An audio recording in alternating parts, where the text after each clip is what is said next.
Yeah, we can see it. All right, now where'd that presenter thing go, Isabel? How many do I know? He always asks me, where's the stuff? And it's like, you're the last guy that had it. I don't know. This is just like home. Here. Thank you. Is that you, Kathy? Oh, Charlie. Hey, here we go. Ken Newsom. Good morning.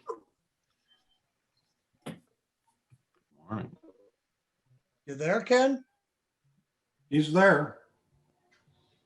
He can't see probably that's his bowl up.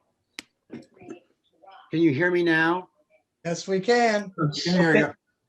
It's a walnut bowl. I think I submitted it really late last month, and so this is the really carryover from last month.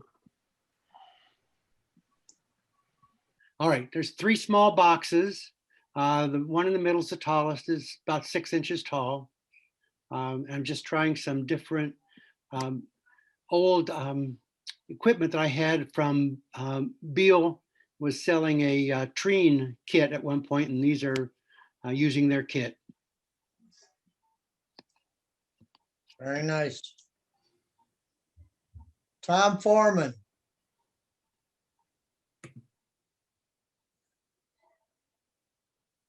Is Tom on line today? Sorry, I was muted. I bought this piece of wood, which I did not know what it was at the club's meeting last December, and I kept looking at wanting to do something with it, and ended up turning my first pepper mill. And what I wanted to do was put a triangular piece up on top to make the turning just more comfortable. I made it once. I really did not like it. It did not work the way it was supposed to. So I took it apart and using the same pieces, recut what I had done. Much happier with it now. And also you might notice I put 3 legs on the bottom of it so that excess pepper could come out, not just stick at the bottom. But I still have no idea what that piece of wood is. I think it's spalted beech, Tom. Is it? I really like it. It came out wonderfully. This obviously maple. It was. It's probably about, I'm going to guess, 10 to 11 inches wide. I have a number of weddings coming up of my kids' friends, so I've begun to start punching out larger pieces for wedding presents. Very nice. Thank you. And that's got antique oil finish on it. This one, I started with a really nice size bowl. This one's about 12 inches and maybe 4.5 to 5 inches tall. This clearly was done for a wedding. Again, at last year's December, I bought what I think somebody had turned in a rosewood, maybe a leaf from a table. And I cut it into fairly large rectangles and used it here to give the piece just a little bit more lift. And I really liked the way it came out. You can tell by the shine at the bottom. It really, I don't normally go with, I prefer a matte finish, but this one just shined up so beautifully. And this one will go to that wedding, assuming that wedding ever happens this year.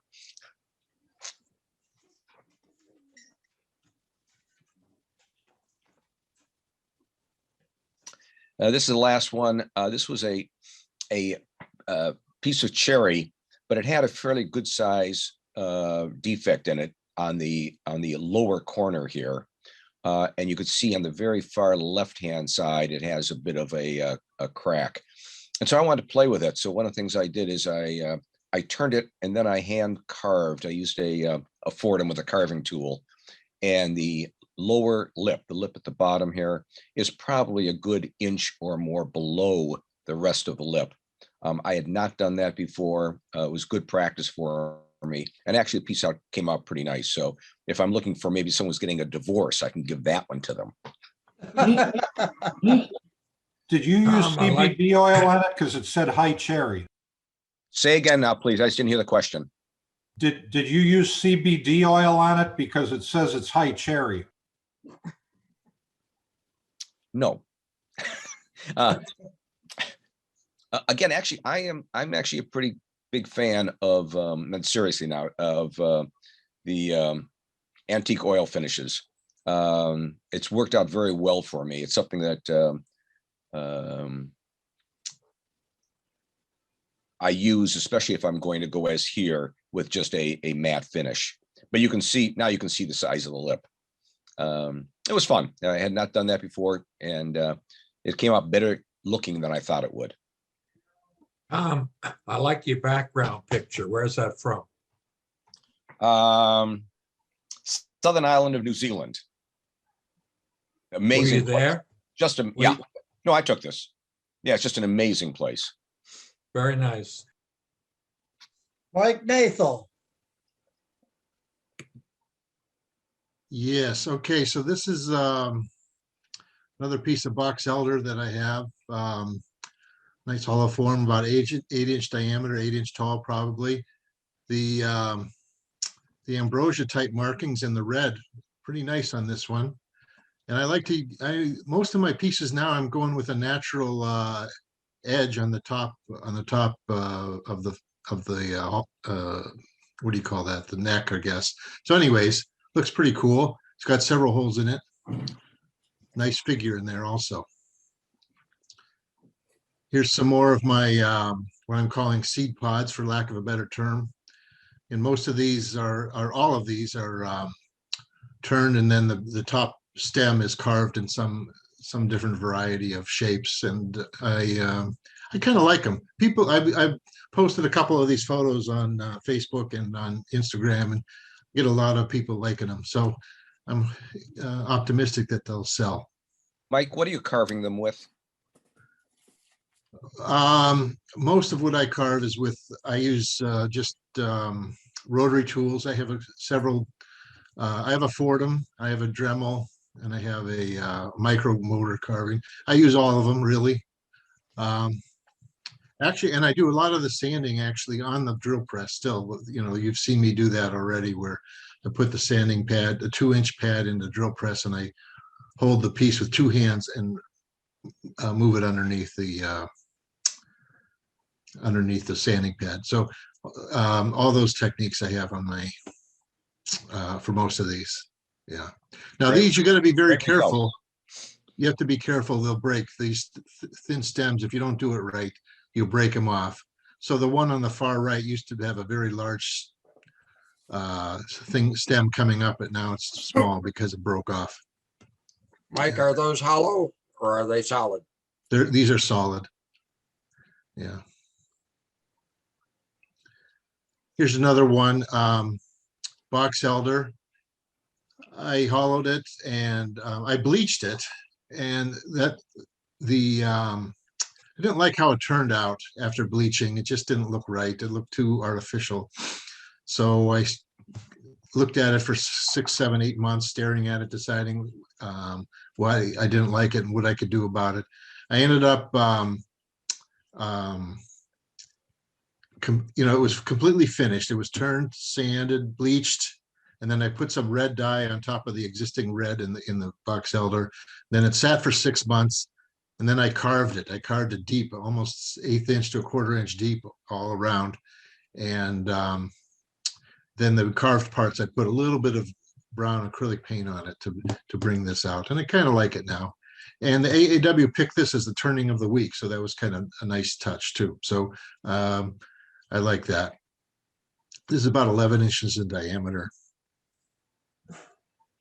This is a small piece, 6 inches high, very small entry hole, only maybe 1/2 inch at most, maybe 3/8 inch entry hole. But this one was hollowed from the bottom.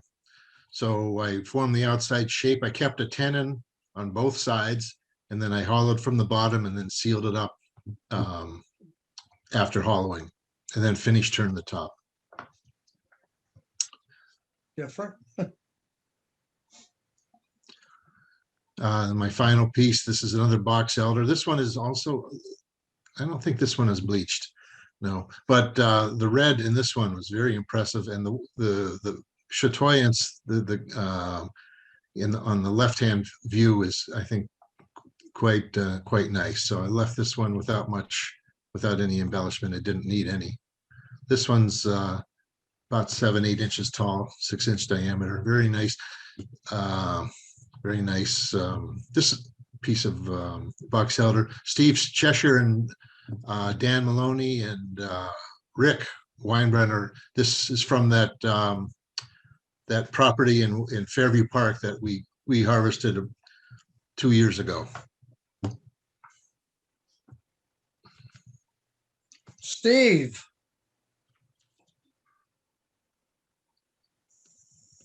Here, Steve? Nope. If you're there, unmute your mic. I did. You hear me? Yes, we can. Okay, it's just a plain, simple maple bowl. I think I put some of that George's Clubhouse wax on it. I've been using that. It's food grade. So, but I think it's about 8 inches in diameter and probably about 3 inches high. I'm surprised I didn't mark that on there. That's another maple bowl. Just plain, simple, probably about 8 inches in diameter, about 3 inches high. This isn't the ones I sent in. There it is. All right. These are old ones that I had sent in. Yeah, you missed last month's meeting, remember? Well, I thought you were going to put those on this month's. That's what you're seeing. Oh, this is from a couple of months ago. Oh, wow. Anyhow, it's honey locust. Me and Mike got it from a house in Brook Park. Isn't that where we got it at, Mike? Brook Park? Yes. That honey locust. And so I hollowed it out. The thing of it is, sanding it, when you have bark, the bark sands easier than the wood, and it kind of goofed it up a little bit around the rim. But it turned out nice other than that. Well, that's a walnut one too. It's kind of got a figuration in it and stuff. I just kind of bent the rim over on it and put George's Clubhouse wax on it. You like that stuff, huh? Yeah, well, I got that at Byler's, is where I got it at. Okay. They had it there in the showroom, and so I thought, well, I'll try it, and it comes out pretty good. You know, leaves a nice finish on it. This is just a piece of walnut. I was experimenting with making a rim. I got it out of the AAW magazine. I saw a picture of it, and I thought, that looks kind of neat. So I made that. I think I made 2 other ones too, in that. But and that's apple. Yeah, I think I got that from Jim's place when they were selling all that stuff off. He had a lot of nice pieces. Another maple bowl, kind of rolled the rim over on it a little bit, and that may have just regular beeswax on it. It may not have that George's wax on. That's it. That's a piece I got from Jim too. That's a piece of sugar maple, and it's from the base of the tree. And it just, it's kind of unique because those lines run up in there, and it's just different. That's Weird. nice. Came out pretty nice. And that's another walnut bowl. I think it was a piece I had that was bad, and I changed it and rolled the rim over on it. Yeah. Not bad. It's a design change. Yeah. Well, that's what happened. I had to make a design change. That's another one of those ones that I got from the AAW. That's a maple one, and that, and, kind of different. I had a good time turning it. I learned a What do you little. mean you got it from the AAW? The design? Yeah, it was on. Somebody had one in the magazine there, and I thought, well, that's kind of neat. So I kind of took the dimensions, looked at it, and tried to figure dimensions on it and everything, and it came out all right. If it was green, it would look like an Irish pot of gold. There you go. Really cool looking. Yeah. Oh, spittoon. And that's another walnut bowl, figured stuff. Most of this walnut I've gotten from sawmills down in Noble County. I have them saving me walnut, their crotches and cutoffs and stuff like that. And matter of fact, I just got another load of it, and I've got to go down and get another load from him. But he saves them for me anywhere from 5 inches thick and 8 inches wide, and some of them are 3-4 feet long. So and that's what I get, the crotches and stuff. And then I got this out of AAW too, the toothpick holders. So I just had a bunch of wood, thin stuff and that, and I just glued it all up and put walnut and Osage orange and maple and cherry on it and turned them, and they're still sitting upstairs. Haven't sold any. That's a platter I made out of elm. I think I made 3 of them. One out of ironwood and some other stuff, but they were kind of interesting too with this. The rim, I tried to make a little ball on the end of it, but I didn't succeed at it. I had to change design change again. So that's it. And this is the walnut one I made. I tried to do the same thing there, but I couldn't get that rim rounded on the end. The other one, yeah, that's the ironwood. That's that stuff that you got, Ron, from the auction. Yeah, that was from Mike Novak of Woodcraft. Yeah, that stuff's really pretty. A lot of it had cracks in it, so I cut up pieces and I haven't turned them yet, but this was the biggest piece I got out of it, and it's kind of different. Beautiful. How big is that, Steve? It's probably about 15 inches in diameter and probably about 2.5 inches high. Just like a nice decoration. Are you using that same wax on all of these? Most of the stuff I do, yeah. Because I don't know what's going to happen to it, so I use a food grade if somebody's going to use it or whatever. Except for hollowings and stuff like that, I don't. But just to be safe, if somebody's going to use it for food or something like that. That's about it. Just a piece of ball. This is the cherry one I turned. And good practice.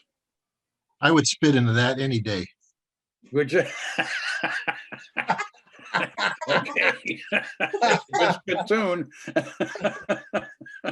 Might add a little character to it too. You can give that to Paul Stubbs as a gift. I like the idea of painting it green and filling it up with gold coins. I think that's a good idea. If it was a little bigger, it could be used as a thunder mug, put under the bed. There you go.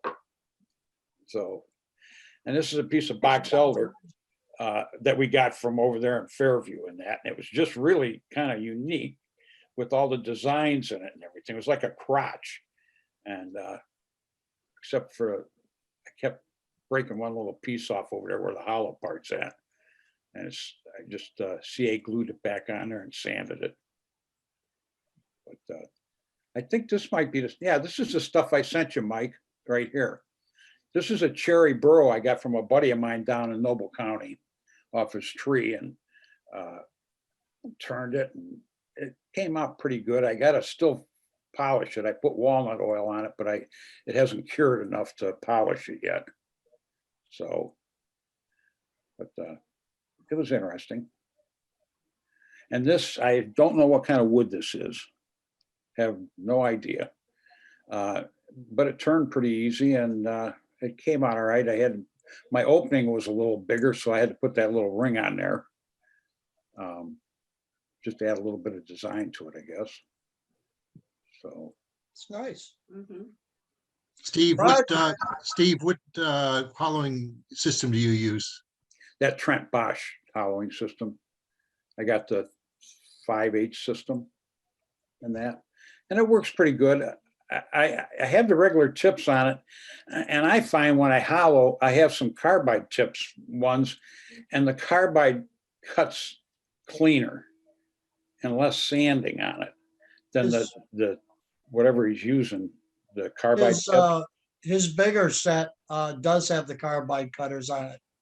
Oh, the 3/4 does? Oh, yeah, okay, I have all right. both. I have the 5/8 and the 3/4, and I have the 1 inch. Oh, do you really? See, I could have bought that and I thought, because it was a little bit extra, but I thought, well, I'll try these. Yeah. Well, I should have bought the carbide because like I say, it makes a lot cleaner cut. Oh, absolutely. Night and day difference. Oh, yeah. I went back over it with the carbide after I got done with the trench things and that and cleaned it up. Yeah. But worked Okay, out. Roger, you're up. Unmute your mic.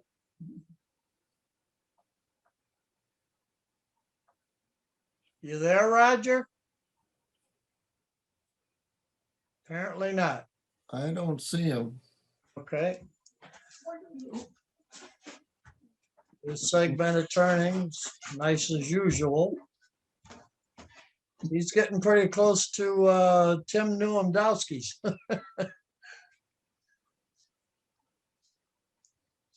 I think he learned from Tim. They could have. Okay, Jim Mayer.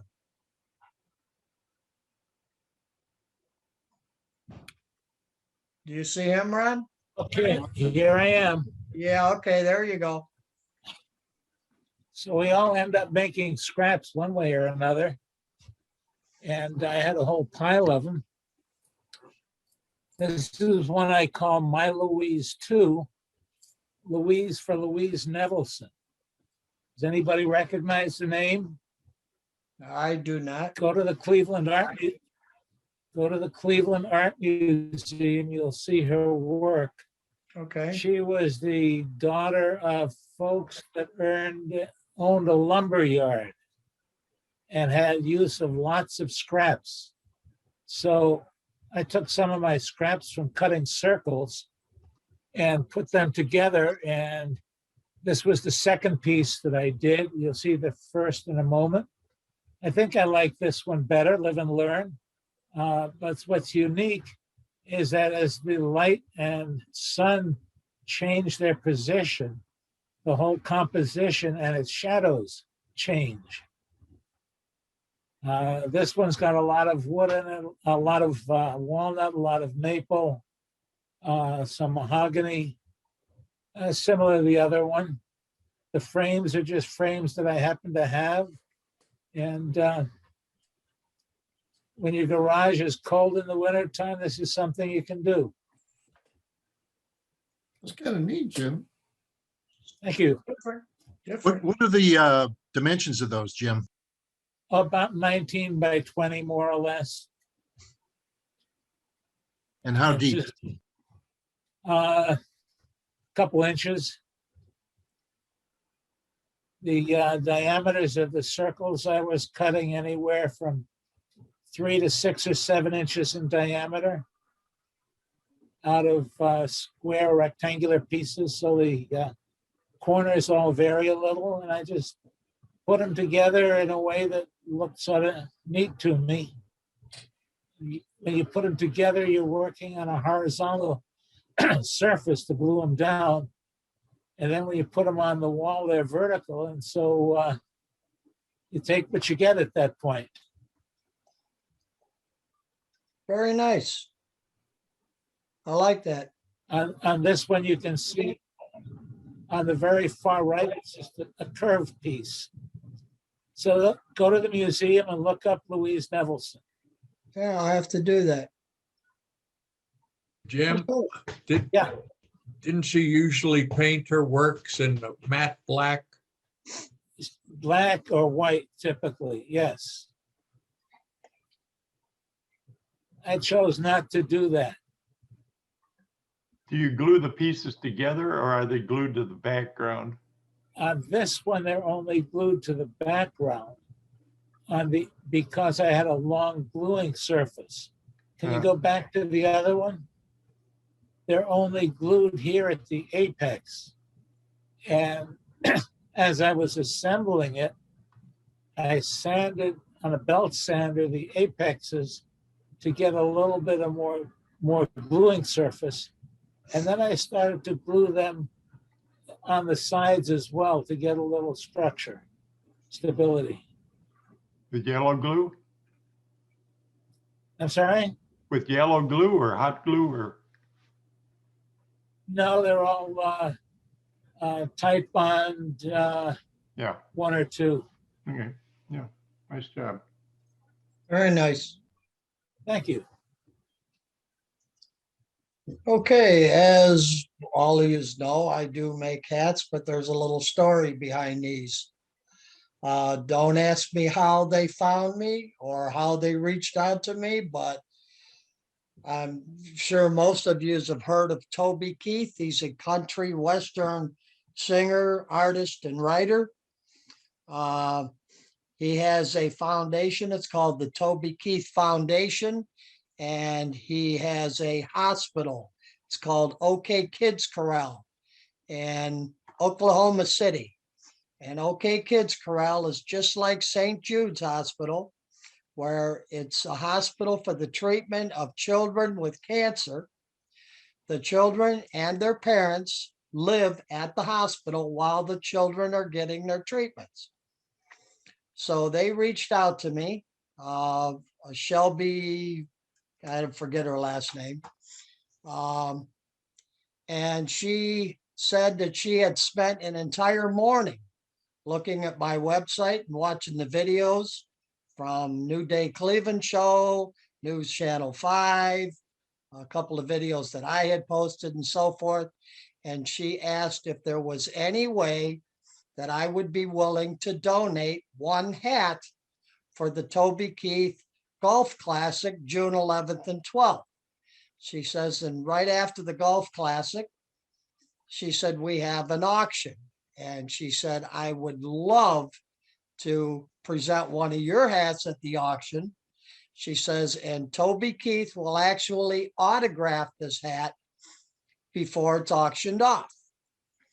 So at first I thought it was some kind of a scam, but because she sent me links, video links about this hospital and the Toby Keith Foundation and everything. So then I started doing some research and I found it to be a legitimate hospital and fundraiser. It's an annual fundraiser.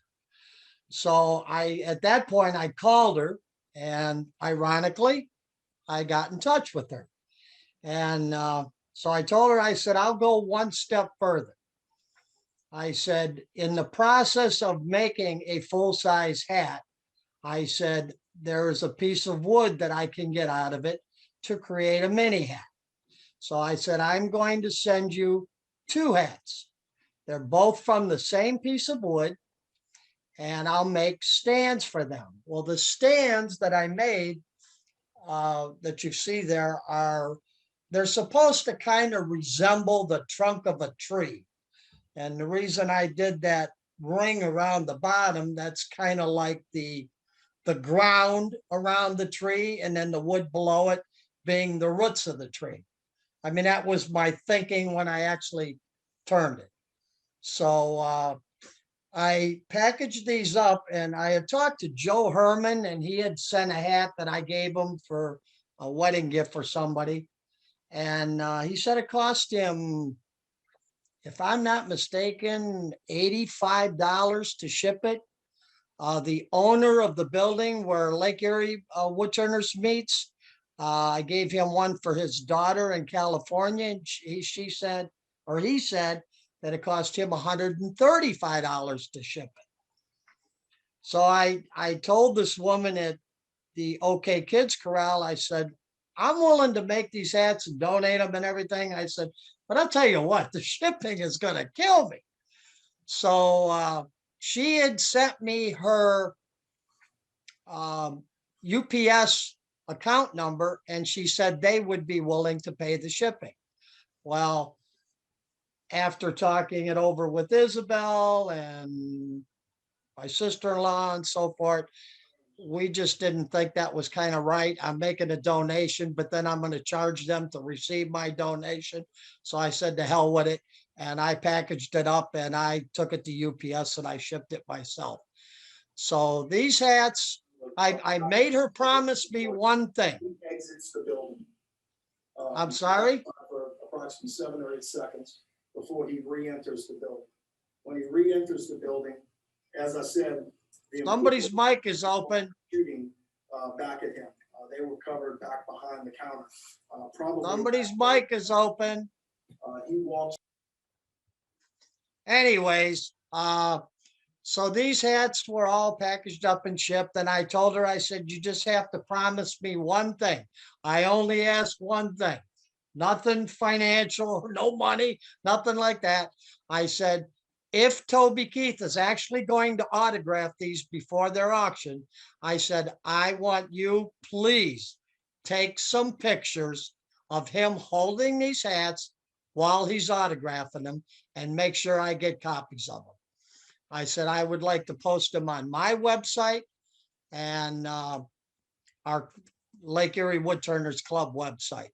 And so, I mean, it's kind of like a feather in my hat. And I actually made these hats for them. I did not have anything that I wanted to send them. I have several of them made, completed. I actually, when I talked to her, and the event is until June, I said, well, okay, I have more than enough time to package them and ship them. And the only reason I went with UPS, I was afraid if I went with the post office, it'd take them 3 months to get there. So it was a pretty good sized box. It was 18 by 18 by 16. And anyways, they finally, even UPS, it was delayed. Unfortunately, it took 8 days. It was supposed to take 2, but she did get them. She opened the box. Everything is in great shape. That's the full-size hat. And that's the mini hat. And I included a letter within the box. It was in an envelope with the contents, because the whole box is full of that packing popcorn or peanuts or whatever the hell you call them. I didn't want anything to get thrown away or miss, So I sent an envelope on the very top of the box when she opened it with the contents of the box. And I told her that, I was the president of 2 wood turning clubs. And I mentioned both of our clubs, North Coast Woodturners and Lake Erie Woodturners. So I'm hoping maybe down the road, when Toby Keith sees these, I might get some kind of recognition and for our clubs, for me and so forth. But we'll see. Is it wood cherry? Is it cherry wood? Yes, that is. That's. I'm sorry. I should have mentioned that. That is cherry wood, and like I said, it's all from the same piece of wood. I actually got a mirror ring out of it too, but the mirror rings, you have to let them dry completely before you do anything with them. If you try to put a mirror in one, it's not dry enough, it will shatter the mirror. When the wood moves, it's gone.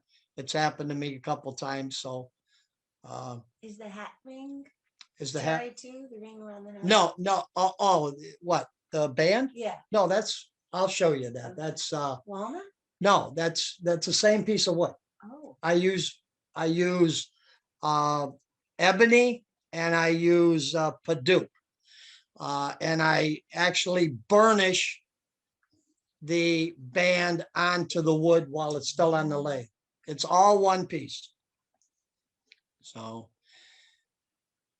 anyways, I thought it was a good cause. And by the way, I want to thank, I had posted this on our North Coast Facebook page and on my Facebook page.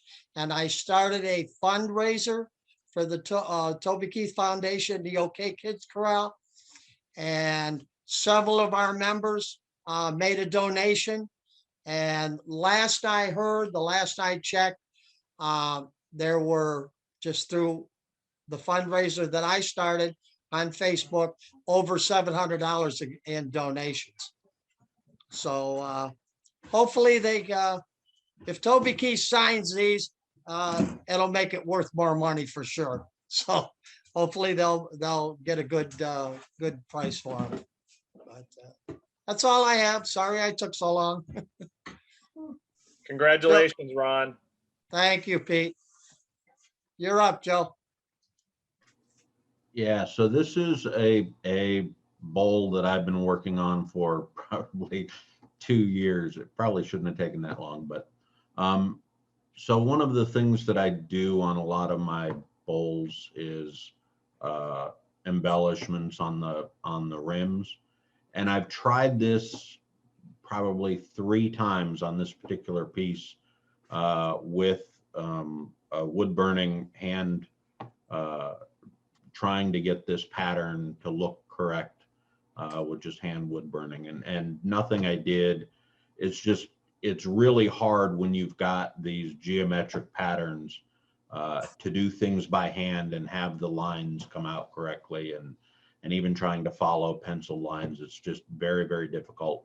A little shake in your hand in the middle really destroys the pattern. So I have cut back 3 previous attempts on this to get it to look right. And so this last fall, my wife and I got a laser engraver. And so this is my first attempt at using a laser to carve the patterns in the platter. And definitely I'm going to start using that for signing my pieces and putting my mark on the back of the pieces. So interestingly, even the stand is made on the laser engraver. It's all cut out of various hardwood plywoods. So this piece, I don't know what the wood is. It's just a piece that I had in my pile from many years ago. So it's about an 8-inch round bowl, and it's just under 2 inches thick. Probably started closer to 2.5 before I cut it back a couple of times. So yeah, so that's this piece. This is a nice piece. So this is another platter I did at Christmas time for a gift for the company gift swap. And the rim of this, so this is a spalted maple. The rim of this is done with a chalkboard paint. And then I did some stencils, some vinyl stencils on there, and then used chalk on the chalkboard to get that look, and then just covered it with a thin layer of lacquer over the top, just a satin finish, just to help keep the chalk in place. And I don't, this one is, the label at the bottom is off on this. The labels had to have gotten swapped around. But yeah, so this is about a 11-inch, or no, this is an 8-inch bowl there. I know from the size of that stand. So yeah. The next one is the Boxelder. So this is a piece that I did for a family member at Christmas. These are about 5 inches across. And this is similar to what I demoed back in November. This one I had a little bit of extra height, so I was able to get the little stand out of that as well. And one of the things I've started doing with my Boxelder is enhancing the red within the Boxelder with a little bit of red dye, just to give it some more permanence, so that the red portions won't fade over time, that they'll be a little more resistant and vibrant for much longer than they otherwise would be. But you can, So, yeah, go ahead. what kind of dye? So I use the ChromaCast dyes from Nick Agar. Okay. I forget the company that makes them, but yeah, so they're, get them in maybe like 6-ounce bottles. They're not, you don't need a lot. They go a long way, but they're alcohol-based dyes. So, and I just very carefully paint them on with a brush, and then I sand them back down to make sure that I get rid of any harsh edges that might be there from the initial dye. And then the finish on top of it to get it shiny?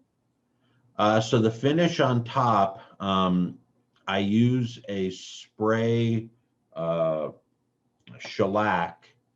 One of the challenges with the dyes is because they're alcohol based, they will bleed if you start using anything that rubs on them. So I can't use any friction, anything that's got friction until I get a base down. So here I will spray on and get several coats of shellac on, and then I might cut it back with some Triple E and wax on top of that.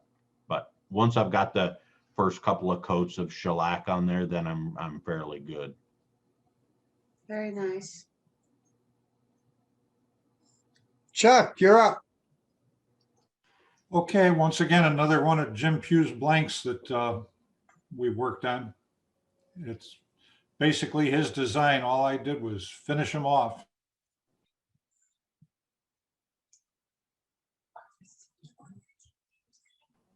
This one was only a little bit tougher. Use that those easy tool beaters to make the bead on the side and that, and had a little bit of a challenge with a void in the top. And fortunately, it's not in the picture, but we filled it with epoxy and that worked out great. Uh-oh, it's Bill's favorite word, epoxy.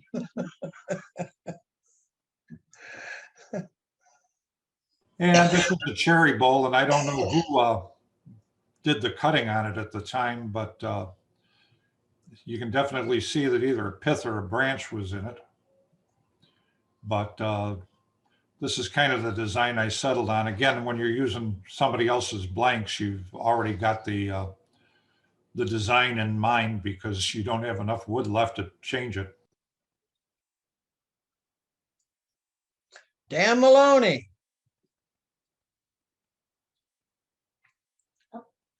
Unmute yourself, Dan. I know I saw you earlier. That's cool. I like that. Does it look like he's still there, Ron?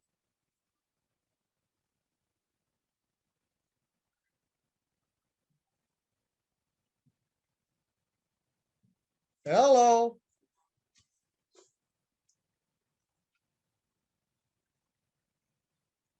Can anybody hear me? Yeah, he's not there, Ron. Everyone's Okay. muted, so that's why people have trouble talking back. So Okay, thank you. Chuck Smith. I'm here.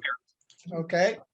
As you know, I prefer to do segmented work, and it's a challenge. And the thing I enjoy is the fitting and the putting things together and figuring out how to get them back on the lathe once you're taking them off. I originally started out to the bowl base. I started out to make that as a platform to take pictures of my bowls on, and I didn't like it. So then I started to make a bowl out of it. And in this bowl, there turns out to be about 110 pieces of individual pieces of wood. And typically, as I build everything, I start with a base and then work upward. And this picture just shows the major pieces. I cut them all and fit them, and then I eventually start finishing them. And as I finish them, I build up to the finished product. So this is the first picture. This originally, when I turned it, was off center. And when I started to work on the top surface, I had to recenter it. So therefore I glued cut on a piece of plywood and centered it exactly. And that recentered the base, because originally when I turned the circle in it for the base bowl bottom, it was off center. And so by mounting it to the plywood, I was able to center it and get it back on track. So this is the first turning I've done in about 10 months. And so it was interesting. The last piece I put on it was the circle that, black walnut circle that it has my name in the center of it. And that's so I could mount it as I finished it and spin it on the lathe to finish it. It came out better than I thought. I wanted something with square corners, so it worked out quite well. This is the top, and the bowl knob itself I made out of about a 6-inch piece of wood that I had glued about 10 pieces of wood together, and then I broke it into 3 sections and made 3 different knobs. So this came out well. The original top, I tried to turn it without scrap on the outside, and of course the corners rounded off, so I had to cut them off. This is the finished product. It came out very nice. I was thinking of putting a indexing pin in it on the lid, but my internal lip is not big enough that I could drill a hole through the lid and the lip to put a centering pin. So this piece I'll keep because I've got about 3.5 weeks work on it.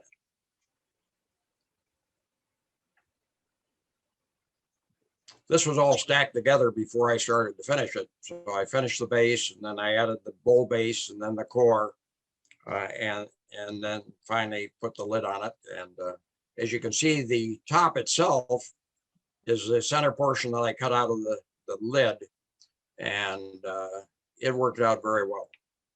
So it's a unique piece. Quite the engineering feat. Yeah. Well, that's what intrigues me, and that's what I enjoy, and it's good therapy. And I lost my companion in December, and with the COVID, it keeps me busy, keeps me out of trouble. This is a piece that I'll probably enter into the ALS auction when it comes up. I've got about 6 other pieces started that I will turn for the ALS auction. So I'm looking forward to that. Had a lot of fun with that last year. So I'm making sawdust again. So I'm happy soul.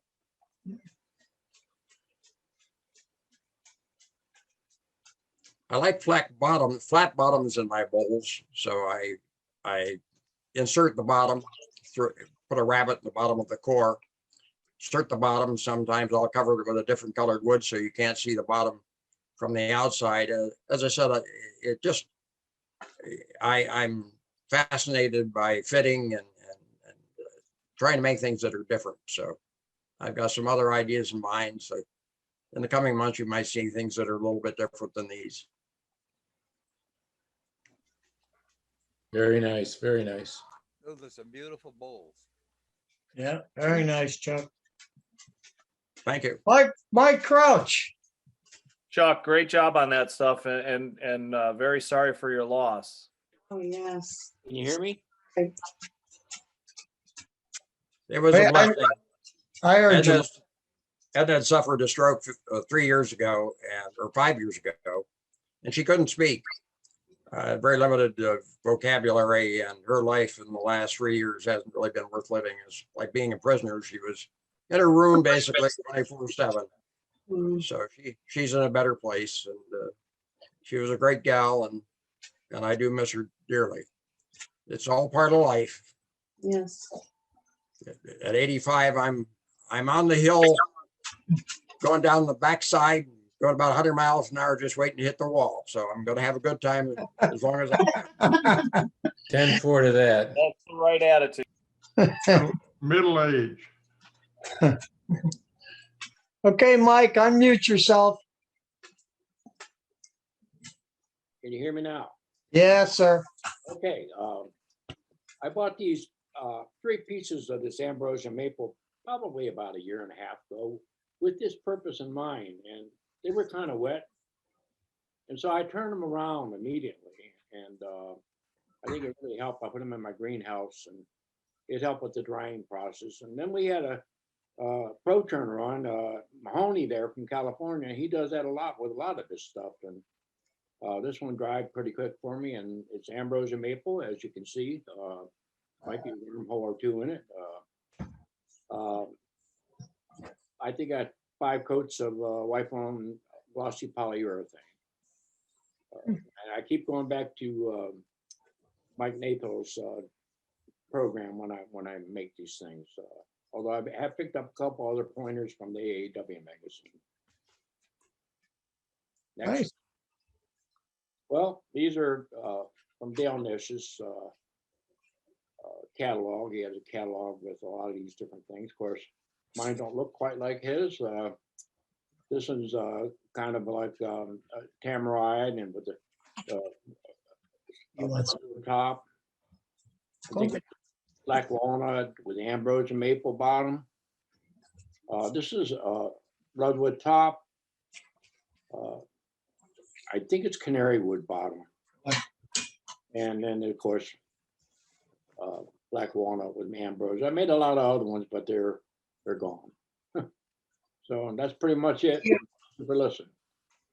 John Redman. Can you hear me? Yes, sir.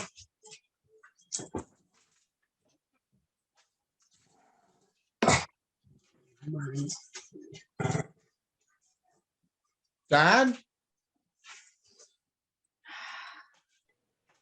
Don, you can hear me now? No. Can you hear me now? Yes, we can. Okay.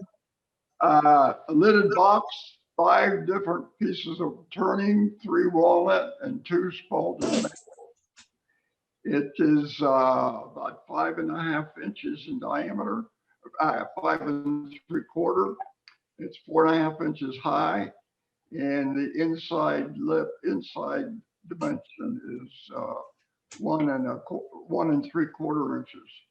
The finish, I used a combination of coffee grounds, and there is another picture there, I think.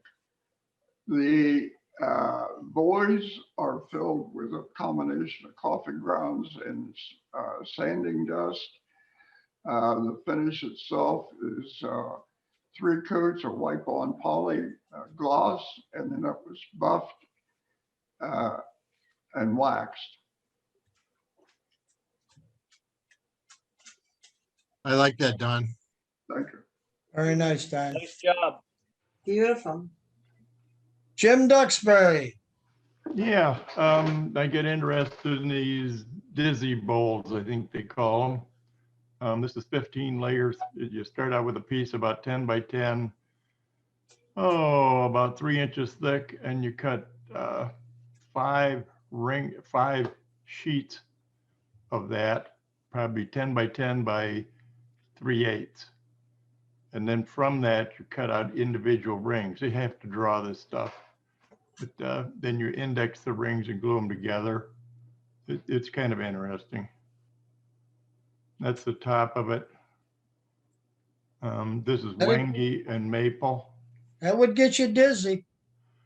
I like I got interested in this wedgie sled because I put a ring around the top, and I've often done borders with that, and it's really helped me.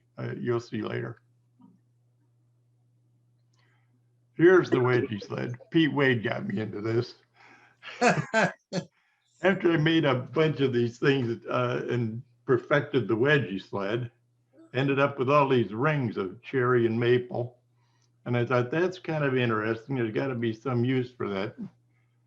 So in this one, I glued a ring of cherry to a ring of maple. When that was done, I set it on edge and cut a wedge from one side to the other.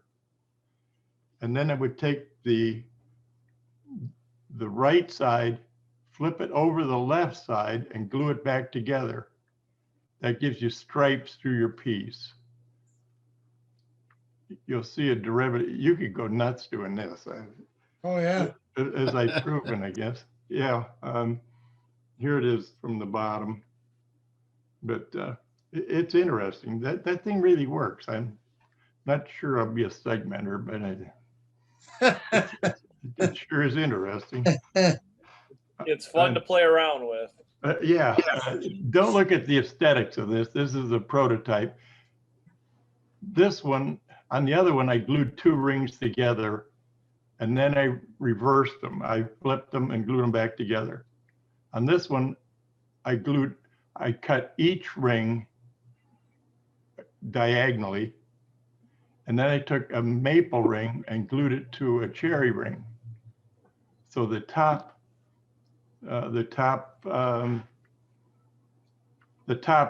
first segment, from the burn line to the top, it's made of 2 sets of these rings.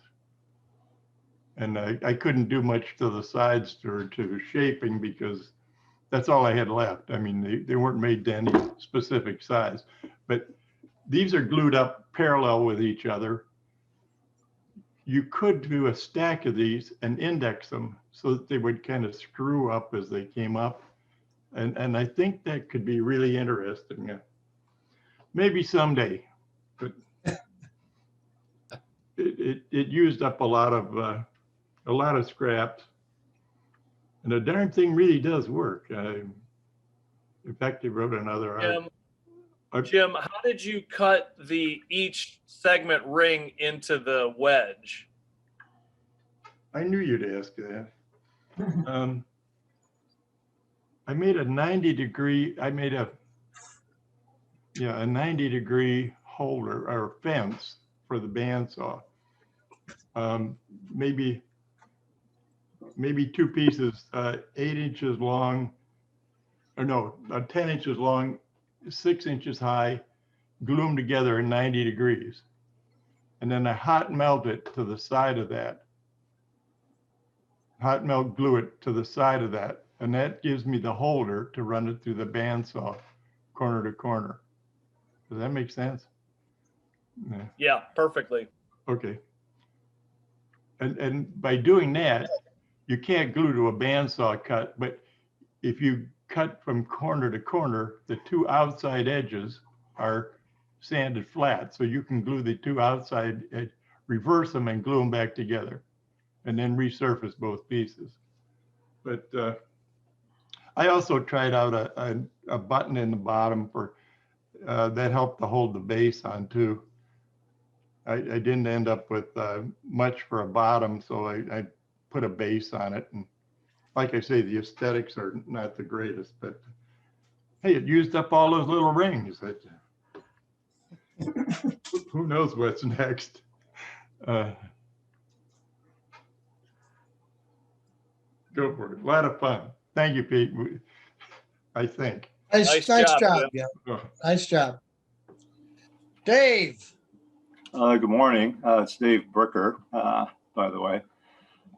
This is a walnut platter, which I made from actually I cut the tree down last spring and I saw the spalting in the walnut. So I kept that piece and I turned that a couple of days ago.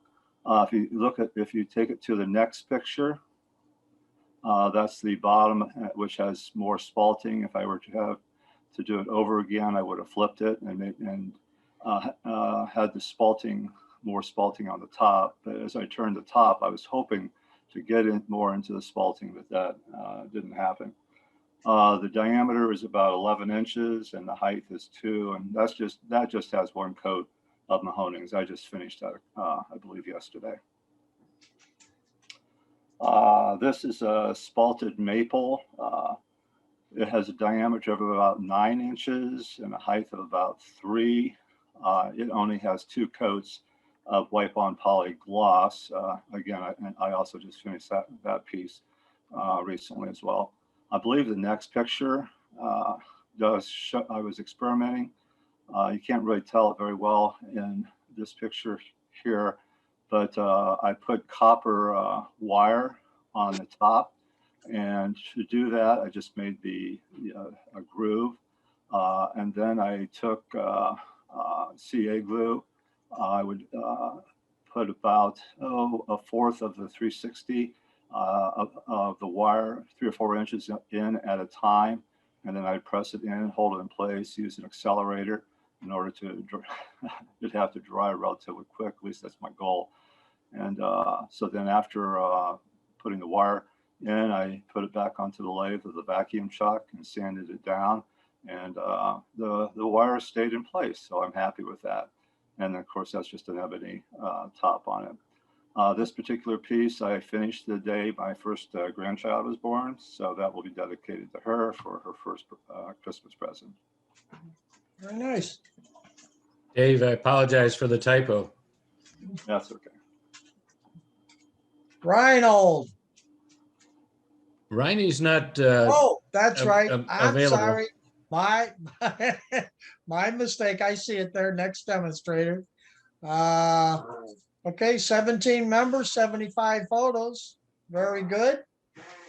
And for next month's show and tell, email your photos. Do not text them. Email them to mike.bracken@cox.net. That email address is also available on the club's roster website. Should you not have time to write it down today or not have something to write with. But please email it. Makes it easier for Mike. And it takes him quite a while to put this together for our club.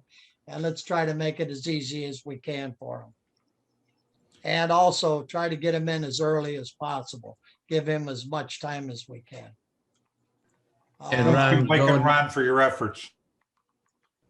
Yeah, good job. All right. Well, Thank you, Ron. thank you, everybody. And I'll see you next Saturday.